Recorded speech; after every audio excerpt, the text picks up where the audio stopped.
In this video, we will review the general aspects of the PCM600 software in order to learn how to use it and navigate through its interface.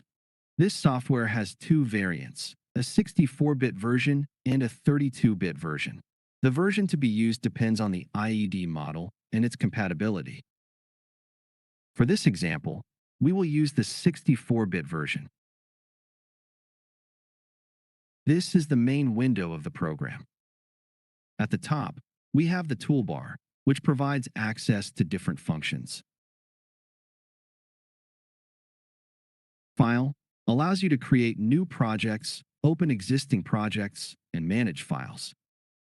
Edit includes copy, paste, and cut tools. View allows you to show or hide the different windows and panels of the program. Tools. From here, we access the different configuration sections available for each relay function, parameters, HMI, logic, signals, etc. Help contains the help options and software documentation.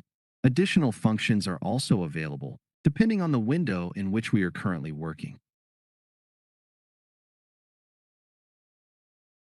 On the left side is the Project Explorer window, which displays the complete project tree, including voltage levels, bays, and configured IEDs. At the bottom, we find the Output window, where messages generated by the software are displayed, such as errors, warnings, general information, and action logs. In the Object Properties panel, we can view and edit the properties of the object currently selected in the project.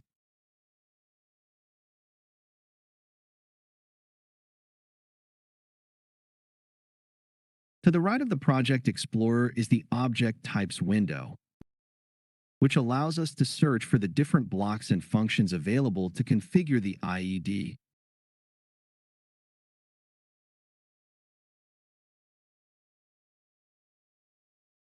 Both for HMI drawings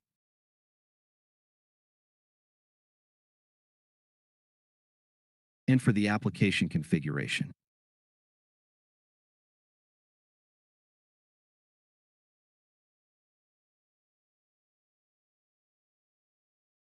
Within the IED, we find two main sections.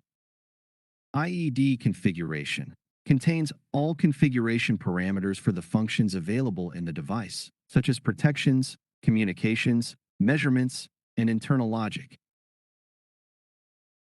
Application configuration contains the graphical and logical view of the relay, where connections between functions, inputs, outputs, and internal sections are built using graphical blocks. These two sections allow the complete configuration of the device, from basic parameters to advanced logic.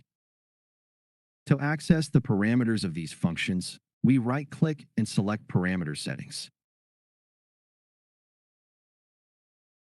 To display all available options, we must enable the Advanced Parameters tool. In addition, by using the Selected Node plus Child Nodes option, we can view the parameters of all sublevels of the selected function. In the next video, we will see how to connect online to an ABB relay to retrieve, modify, and upload its configuration.